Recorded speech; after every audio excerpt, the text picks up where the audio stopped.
What's going on, everybody? This is dkdynamite, and tonight we're going to be talking about some serious updates and changes coming in a future season, what's next for DMZ, plus even more. Definitely stay tuned. But before we jump into that, be sure to hit that subscribe button down below, drop a like, and let me know down below in the comment section which surprise updates do you guys want to see in Season 2 Reloaded, or even Season 3 for Warzone 2.0 and even DMZ. Obviously, as of right now, with the current marketing that we have for the mid-Season 2 updates, we're not going to be seeing anything in Warzone 2 or DMZ, but surprises still are possible and could even be announced in the next couple of days. But since Season 3 isn't that far away, that's if there isn't any delay with the season, we don't have to wait that long for actual new updates for both of those game modes. I'll keep you guys posted with what's going on in those two experiences. But with that being said, as of the recent rumor that dropped as of a good 2 weeks ago, there was a really weird data breach which did contain what is now out-of-date information about all upcoming DLC for Modern Warfare Seasons 2 through even 6. And as of right now, we're still all under the impression that there won't be a 6th season. Maybe at one point in time there was meant to be one,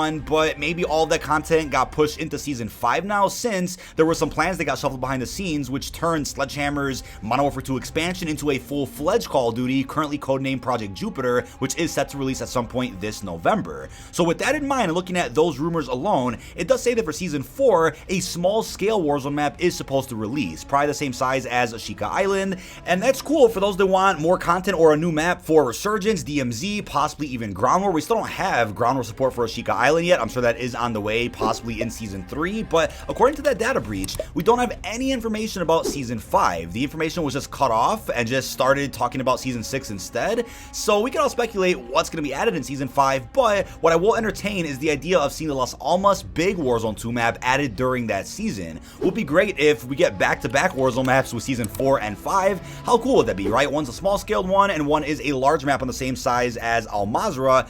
I'm all for that, right? As of a couple of months ago, all the points of interest already leaked out for the Las Almas Battle Royale map. Unless it's scrapped, I do think that map is still meant to come out at some point, maybe in late 2023 or even early 2024, hopefully much sooner than that. But also considering that Favela is a leaked point of interest for that map and is also rumored to be coming to multiplayer for Modern Warfare 2, I could speculate that because of the plans that got shuffled around for Sledgehammer's new Call of Duty project, maybe since Favela is being saved for that Sledgehammer title coming out this fall, that also means the Las Almas map is going to be saved for the Warzone 2 integration for Project Jupiter, COD 2023. Now, maybe at one point when Sledgehammer's MW2 expansion was planned to release as a literal DLC update for Modern Warfare 2 that cost money, then it was a plan to release Las Almas as a part of Modern Warfare 2's life cycle with a bunch of remastered maps featured as points of interest and also added into the multiplayer. Maybe that's changed now. But shall I also remind you that Shoe House is also a map that takes place in Las Almas, so we'll probably see that as a point of interest in that big BR experience if that ever comes out at some point in the future. But with the idea of no new Warzone map for quite some time, at least until presumably Season 4, it is reasonable to infer that DMZ is set to receive some major updates in the meantime while we wait for another exclusion zone to be added in.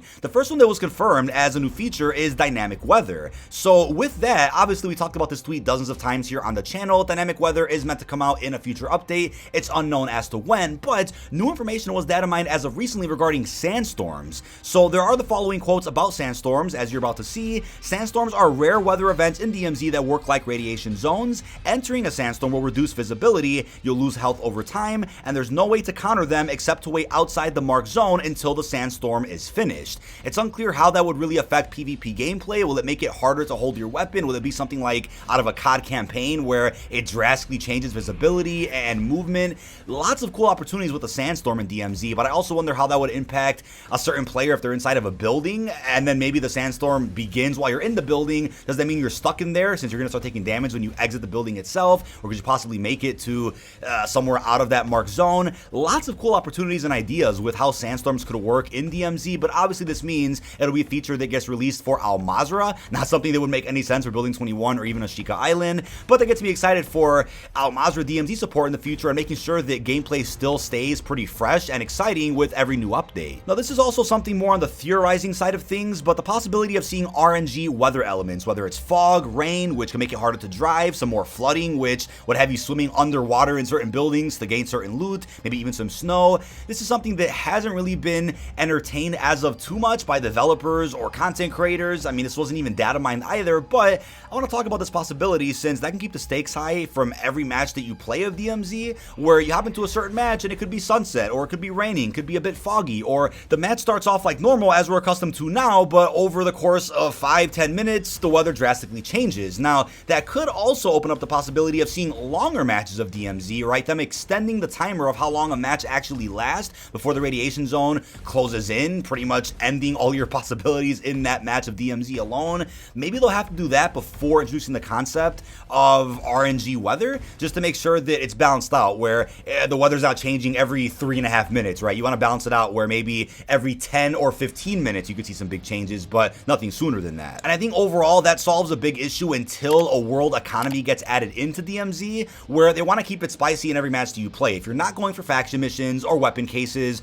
or just some random PvP gameplay, there will be some other element to keep you busy, another element that keeps the stakes high, makes it entertaining to play and watch. And I think RNG weather is the answer to that, which could make sure that people out there have more of a reason to play DMZ if there isn't any type of end game replayability, such as extracting with a certain amount of money and then buying things at a menu, whether it's blueprints and equipment and loot. That's something that I also want to get into real quickly, because apparently there was a quote by a developer a couple of months ago that I didn't even know about until now, which is where somebody said, and I quote, "Cash, weapons, and other items are kept in storage, which you can access at any time in between lobbies in the pre-match lobby." So with that in mind, is that something that got scrapped, or there was something in development at one point in time allowing you to extract with certain amounts of money and then be able to buy things at the main menu to then take into your next match of DMZ? Maybe that was something that was planned and got canceled, or it's something that was meant to come out much sooner, maybe as of a couple of months ago, but got delayed for whatever reason. Wanted to go over that real quickly, since I did make a video a good couple of months ago talking about what DMZ needs to be on par with Escape from Tarkov. For those out there in the comments, they're going to be like, "Hey, DK, we don't want people to compare DMZ and Tarkov. They're two different games.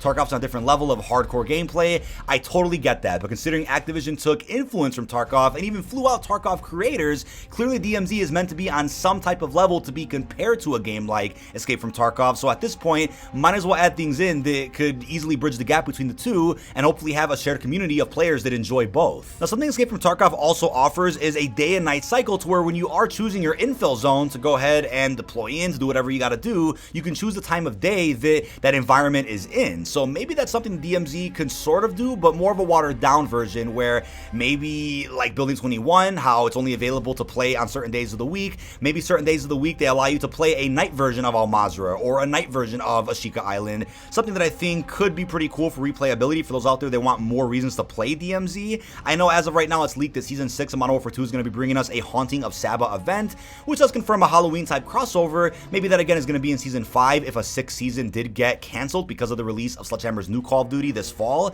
If that is the case though, right, we're getting a Haunting event, maybe they'll pull a Haunting of Verdansk, where you get to play a night version of Al Mazrah or whatever BR map is active at the time, and that'll also be something that DMZ offers, right? You can play a night version of Resurgence or Battle Royale and also a night version of DMZ, even if it is just for a limited amount of time and features NVG elements that we already have via Spec Ops. Now, in a recent video, we did talk about the second episode of Raids coming out with Season 2 Reloaded. If you guys are watching this video after the mid-season update did drop, then this is still relevant, don't worry. With Raid in Season 2 Reloaded, they've changed the way you can access the episodes, no longer requiring you to get a raid assignment, right? I don't know what it is about COD 2.0, but there is this really weird gatekeeping issue where there are a lot of systems in place that are cool and make sense for some factions of the community, but then there's other things like Building 21, for example, where for some reason they gatekeep how you can access the map, when you can play the map, how you play the map. It just doesn't really make sense. Luckily, Raid's already getting an overhaul where you no longer have to do something to actually play an episode, and I do expect that with the positive feedback to this change, we're also going to be seeing this affect Building 21 at some point in the future, especially considering the fact that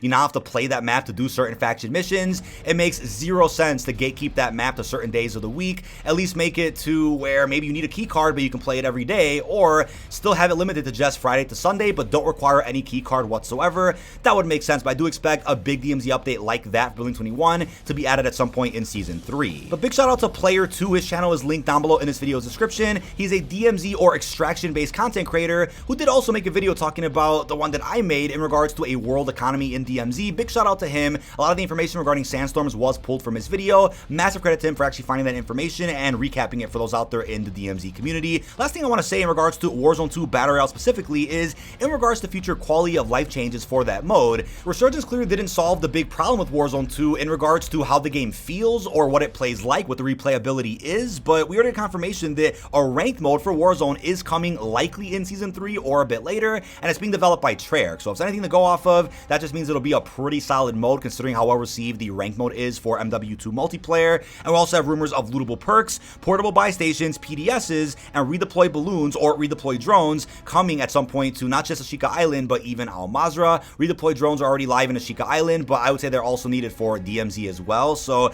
add those things in and also tweak TTK or some other movement options, and I think Warzone 2 will be in a better state. But by then, will it be too little too late, or something that should have been available back in November or December by the latest? Is Warzone 2 salvageable? That's the big question for those out there in this video's comments. And also don't forget that weird survey that came out a couple of weeks ago asking about what the community wanted to see for the next big Warzone map. If it's not Las Almas, then what could it be, right? It asked about Verdansk 84, Caldera, the original Verdansk, even the Blackout map. What could the next big map be? Is one of the new big maps for Warzone 2 one of these on this list? And that's going to come out in the next couple of months or by the summer. And then Las Almas is being saved for COD 2023's Warzone integration. Lots of questions with what's going to happen with the future of this experience. But that is about it. This has been dkdynamite. Leave our thoughts down below in the comment section. What are your thoughts on some of the series changes and updates coming in a future season for both DMZ and Warzone 2.0? How are you feeling about Sandstorms and even Las Almas as a big experience? Really hope you've enjoyed, and peace out, everybody.